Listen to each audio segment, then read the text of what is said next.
À bord de Passaportas, vous devez amener 4 groupes de voyageurs à leur destination. Sur le plateau de jeu, vous trouvez un réservoir de carburant et la consommation par trajet.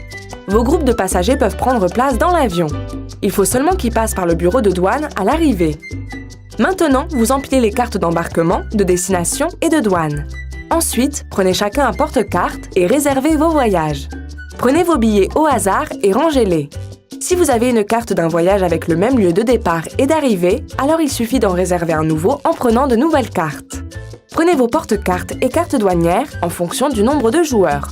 Respectez l'ordre aléatoire. La carte douanière sur le dessus du paquet restant indique le point de départ de l'avion. Rangez-la avec le reste. Quelqu'un peut-il déjà embarquer? Allez-y!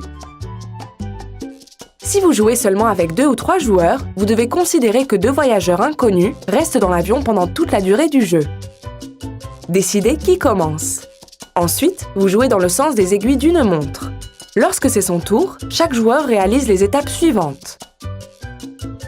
Étape 1, ravitaillement et vol. Faites le plein en jetant les dés. Vous pouvez continuer de lancer tant que vous faites des doubles. La capacité du réservoir de l'avion est de 25 000 litres. Le ravitaillement n'est pas obligatoire. Vous pouvez voler aussi loin que votre carburant le permet, mais vous ne pouvez atterrir qu'à un seul endroit. Vous pouvez voler aller-retour sur un trajet. Voler n'est même pas obligatoire. Le carburant non utilisé reste dans le réservoir et sera disponible pour le joueur suivant. Étape 2. Demandez à haute voix « Quelqu'un souhaite-t-il embarquer ou sortir ?» Les passagers arrivés à destination prennent place au bureau de douane pour attendre un dernier contrôle. Maintenant, les passagers qui doivent embarquer dans cette ville prennent place dans l'avion. Premièrement, les passagers du joueur qui a fait le plein et ensuite ceux des autres joueurs, tant qu'il y a assez de place. Étape 3. Douane. Y a-t-il une carte douanière de la ville où l'avion a atterri à l'avant de votre porte-carte? Dans ce cas, vous pouvez demander à un groupe de voyageurs d'un joueur de votre choix de faire un tout nouveau voyage.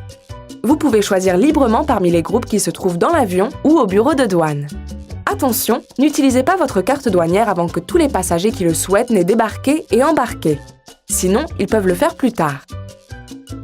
Vous pouvez également choisir d'indiquer un groupe de passagers à une prochaine occasion, car chaque carte douanière ne peut être utilisée qu'une seule fois. Après, les passagers qui se trouvent encore au bureau de douane peuvent quitter le bureau et ont terminé leur voyage. Étape 4. Réservation de dernière minute. Y a-t-il de nouveau de la place dans l'avion grâce à la carte douanière? Dans ce cas, toute personne qui n'avait pas assez de place au début ou qui était victime de la douane peut embarquer. Ensuite, c'est au tour du joueur suivant de faire le plein et de voler. Le premier à atteindre la destination avec tous ses passagers gagne la partie.